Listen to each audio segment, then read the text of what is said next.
Vale, lo que vamos a hacer ahora es cálculo del campo eléctrico creado por un plano infinito de carga. Recuerda que esto ya lo hicimos. Que esto ya lo hicimos. Exacto. Perfecto. Entonces, nuestro objetivo es el siguiente. Yo tengo un plano. Aquí voy a pensar que es infinito.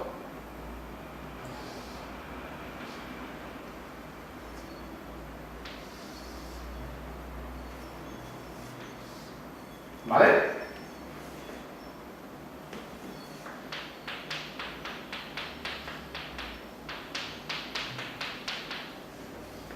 Y mi objetivo es, como todo, es mirar de encontrar una superficie gaussiana, a este ejemplo de aquí, tal que el campo eléctrico en cada punto de esa superficie que yo he diseñado sea constante y por lo tanto poder aplicar la ley de, bueno, no por lo tanto poder aplicar la ley de Gauss, sino una vez bajo estas condiciones me va a facilitar mucho el hecho de poder calcular la ley de Gauss.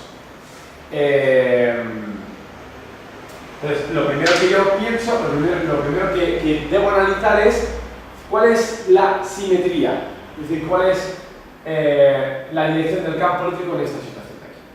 Pues como esto es infinito, yo puedo coger este punto de aquí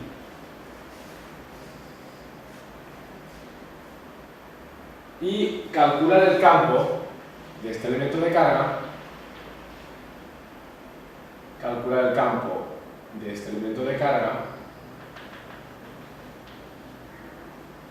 y observar que las componentes, digamos, paralelas al plano se anulan y solo sobreviven las verticales. Coja yo el par que coja, porque si este es mi plano, cojo una carga aquí y cojo otra carga aquí, en este punto de aquí, seguirá sobreviviendo exclusivamente la vertical. Por lo tanto, yo ya puedo prácticamente decir que el campo eléctrico... Por la misma distancia, ¿no? Sí, o sea, sí, pero como hay infinitas cargas, siempre puedo elegir una que cumpla. Por eso digo, si el plano fuera finito, ya no es cierto. ¿Vale? Entonces, en resumen, yo ya puedo decir prácticamente que el campo eléctrico será perpendicular al plano donde se encuentran las cargas.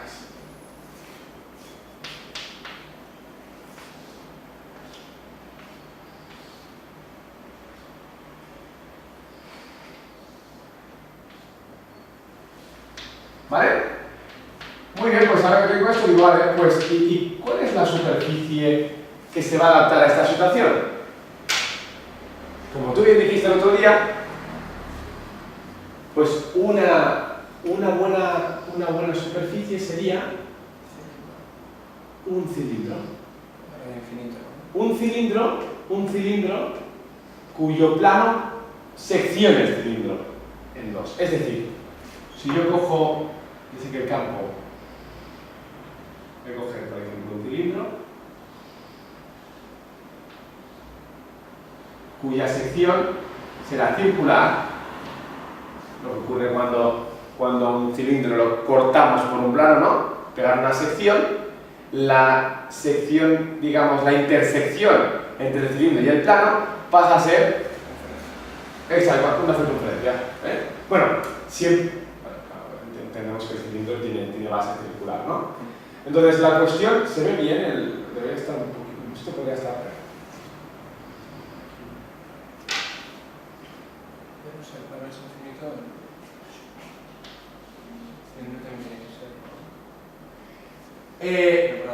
Lo interesante de todo esto es que en realidad Claro, yo aquí voy a almacenar, digamos, una cierta cantidad de carga. ¿Vale? O sea, lo bueno de esto es que sabemos que el campo atraviesa la parte superior de la tapa del cilindro, por la parte de arriba, pero al mismo tiempo también atraviesa la parte de abajo. Y aquí estamos englobando una cierta cantidad de carga.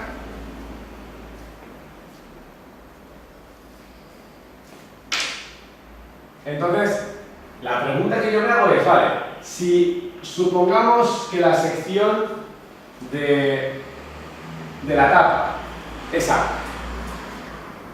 tanto la de arriba como la de abajo, y supongamos que la cantidad de carga que está almacenando es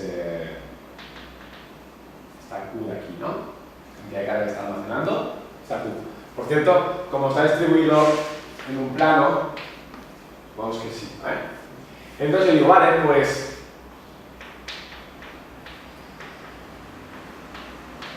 ¿cuál será el flujo que atraviese mi cilindro, que además es un cilindro que lo bueno de este cilindro es que lo puedo achatar tanto como yo quiera. Como el plano no tiene grosor, el cilindro yo lo puedo sacar, lo puedo aplastar tanto como me dé la gana, ¿vale? Entonces, ¿cuál es el flujo que atraviesa ese cilindro achatado?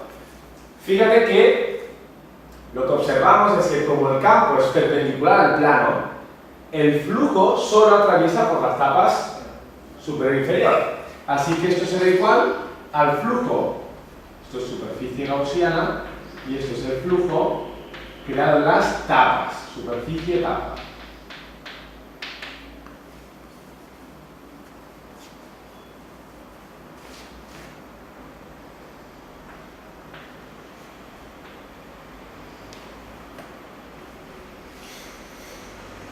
Pero claro, si analizamos una tapa, el campo sale hacia arriba y el vector superficie sale hacia arriba, los dos son paralelos. Por lo tanto, puedo directamente cargarme los vectores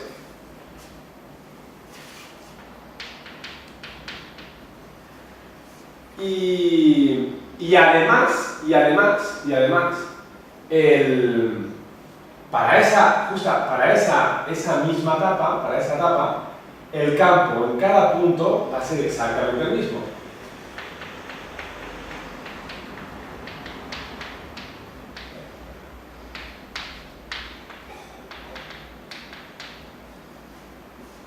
Pero claro, está tanto la tapa de arriba como la de abajo, así que en realidad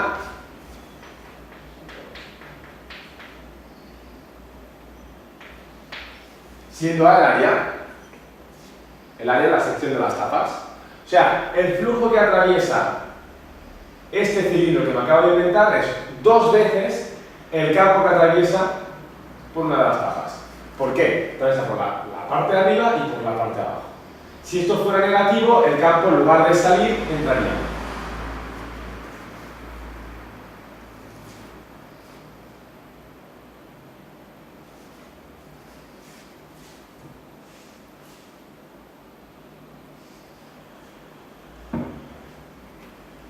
Pues bien, solo me falta ahora analizar una cosa, es decir, vale, pues ya tengo el flujo. Si vas achatando el cilindro, Esto no va a cambiar.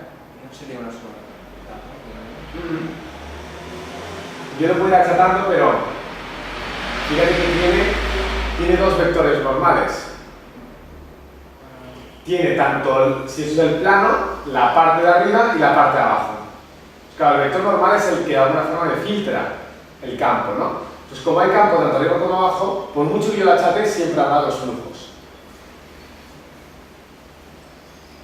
¿Vale? Así que una vez tengo esto, ahora me pregunto, vale, pues, ¿cuánto va la carga interior entre epsilon sub 0? Que es la otra parte de la ley de Gauss. Respuesta,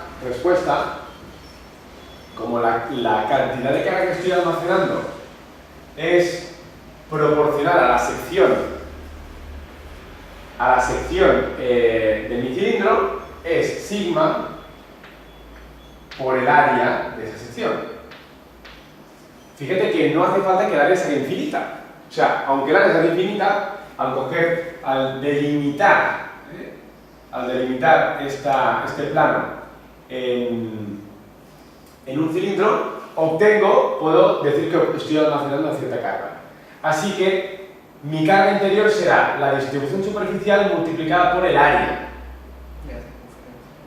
Exacto. O sea, de otra forma, esta carga de aquí es todo lo que hay aquí.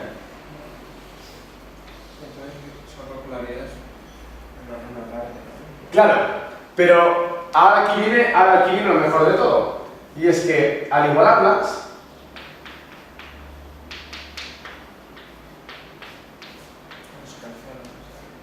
se te van las áreas, por lo tanto, no va a depender de la región que estás cogiendo. Así que tu campo eléctrico viene dado por sigma entre 2 epsilon sub 0, que coincide con el que tuvimos en su día, en su momento. Es la mitad del anterior. Exacto.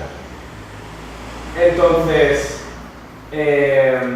¿por qué es importante esto? ¿Por qué es útil este campo? Porque este campo, lo que te expliqué en su momento, es un campo constante. Es un campo muy fácil de manejar, de manipular, de calcular. Es muy fácil. Por eso en la industria se utilizan muchos estos campos.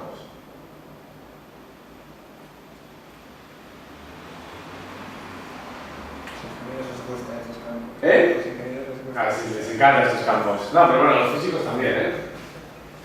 Si tú quieres acelerar, por ejemplo, un electrón en una cierta distancia, quieres dar una cierta aceleración tangencial, por ejemplo, metes un campo eléctrico constante que lo tengas determinado en todo punto y sabes en cada instante la velocidad que puede llegar a tener.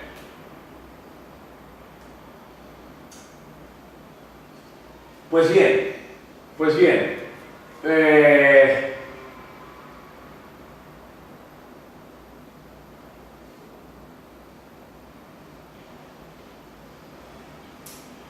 otro detalle importante es que si yo tuviera, por ejemplo, dos planos infinitos de carga a una cierta separación, que esto es la parte de condensadores que también lo analizaremos, y yo quiero calcular el campo en un punto P, el campo en el punto P será igual a la suma del campo debido al plano infinito positivo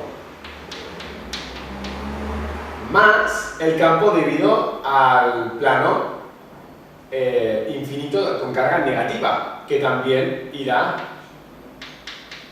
hacia la derecha, porque el del positivo sale, el del negativo entra. Y esto es sigma entre 2 epsilon sub 0 más sigma entre 2 epsilon sub 0.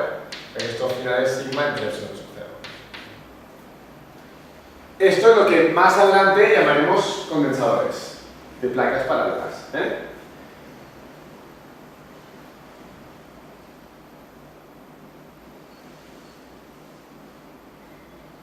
Pues bien, ahora que tenemos esto, ya podemos decir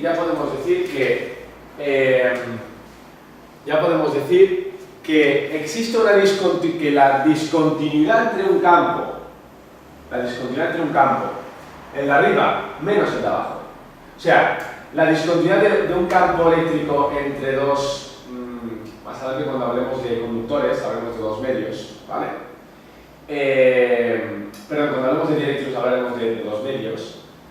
Pero podemos decir que el campo eléctrico es discontinuo si, como hemos dicho antes, ¿no? Si la cantidad de carga está distribuida en la superficie, pero ya podemos generalizarlo. E1 menos E2 en la componente, vamos a poner aquí normal, es igual a sigma entre epsilon sub 0.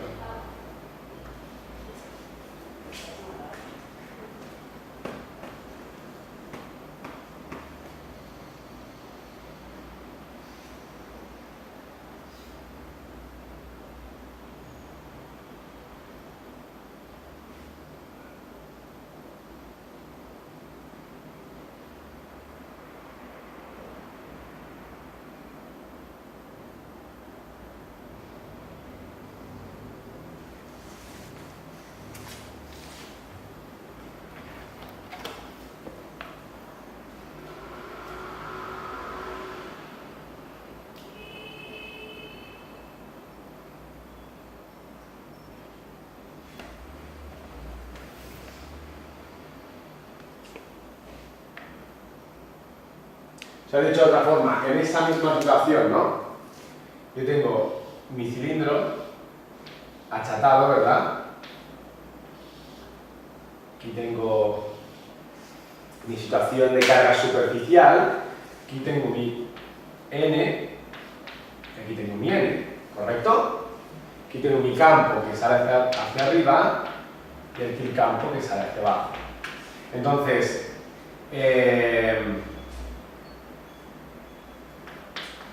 E1 menos E2, sino que esto es 1 y esto es 2, por el vector N,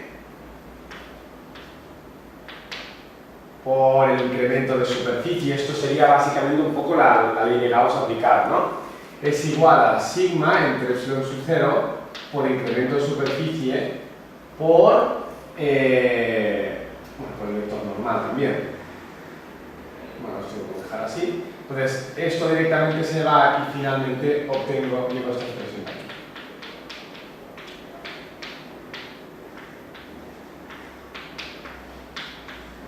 Dicho de otra forma, que existe una discontinuidad, esto ya es general, para la electrostática del vacío.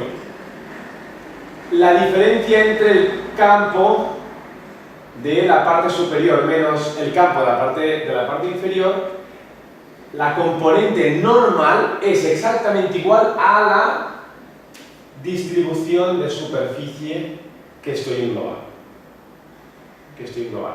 Más adelante analizaremos que la componente tangencial se va a conservar. La componente tangencial se va a conservar. Esta N es el vector normal, o sea, aquí en realidad esto podemos decir que la componente 1 normal menos la componente 2 normal es igual a sigma entre epsilon sub 0. Fíjate que si yo conozco esta componente de aquí, la paso sumando y puedo obtener la componente 1, o al revés. Así que, para determinar el campo de la componente normal, si yo conozco una, la otra queda totalmente determinada.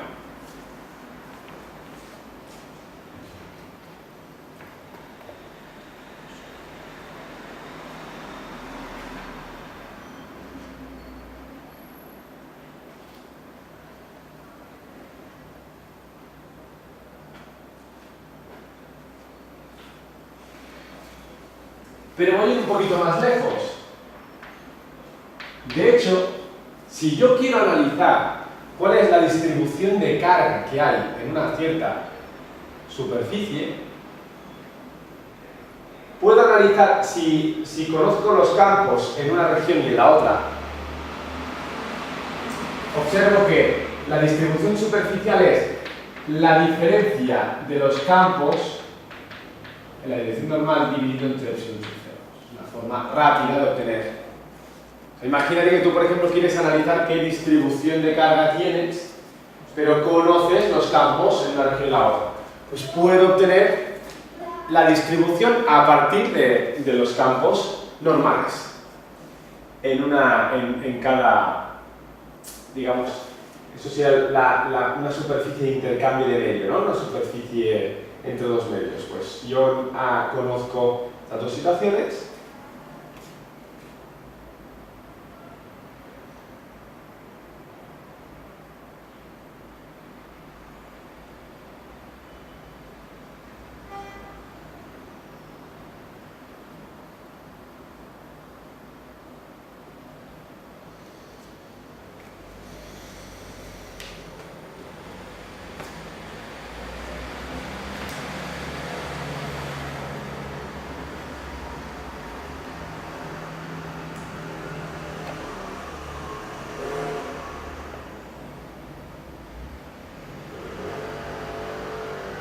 ¿vale? Y lo que nos faltará demostrar un poquito más adelante es que, lo veremos más adelante, que las componentes tangenciales del campo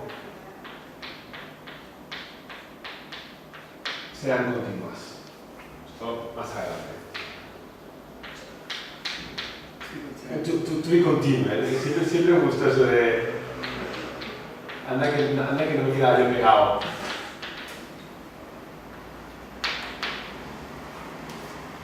Pero esto, conocer las componentes, conocer la relación entre las componentes nos da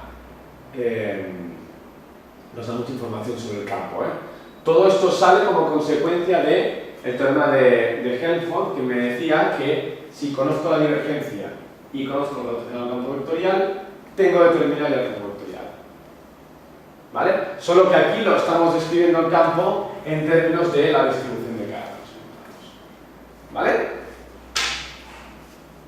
Bueno, David, pues mañana más y mejor.